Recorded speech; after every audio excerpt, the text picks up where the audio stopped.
आगकू अच्छी श्रीकृष्णଙ୍କର जन्म पर्व जन्माष्टमी। तेबे जन्माष्टमीर कौन रही तात्पर्य आसतु जानिबा।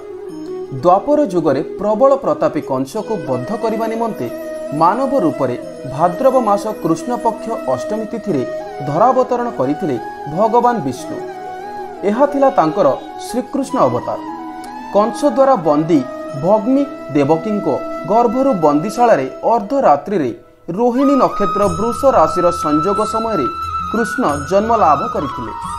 बंदीशाला माता पिता श्रीकृष्ण जणाइथिले तांकर धरावतरणर प्रकृत उद्देश्य। से दुष्ट शक्तिर विनाश और धर्म प्रतिष्ठा निमंते मानव रूप धारण करिसेंति एवं तांकर मानव लीला ही पृथ्वी समस्त प्रकार कलुष नाश करिपारियो बोली से कहिथिले।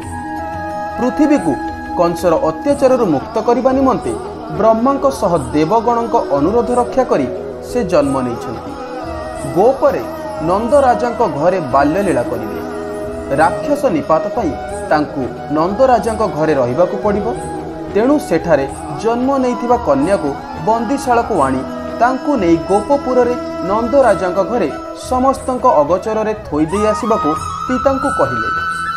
परम ब्रह्म को आज्ञा को मानी पिता वसुदेव नवजात पुत्र को कोଳରେ धरी अंधार राति बाहरिले। जगन्नाथ दासଙ୍କ भागवत वर्णित कथामृत अनुଯାयी बंदीशाला दिव्य आलोक आलोकित होईगला। वासुदेवଙ୍କ गोड़रू बेड़ी खोलीगला एवं बंदीशालार द्वार मध्य आपे आपे खोलीगला। प्रबल वर्षा सांगकू अंधार राति वासुदेव पुत्र को नहीं उछुली उठुथिबा जमुना नदी पार होई गोपपुर गले।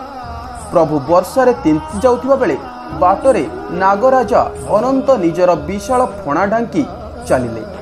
सबु बाधा विघ्न अतिक्रम करी श्रीकृष्ण को नहीं नंद घरे छाड़ीदेले वासुदेव। प्रभु श्रीकृष्णଙ୍କର ଏହି ପବିତ୍ର ଜନ୍ମଦିନକୁ ଜନ୍ମାଷ୍ଟମୀ ଭାବେ ପାଳନ କରାଯାଏ।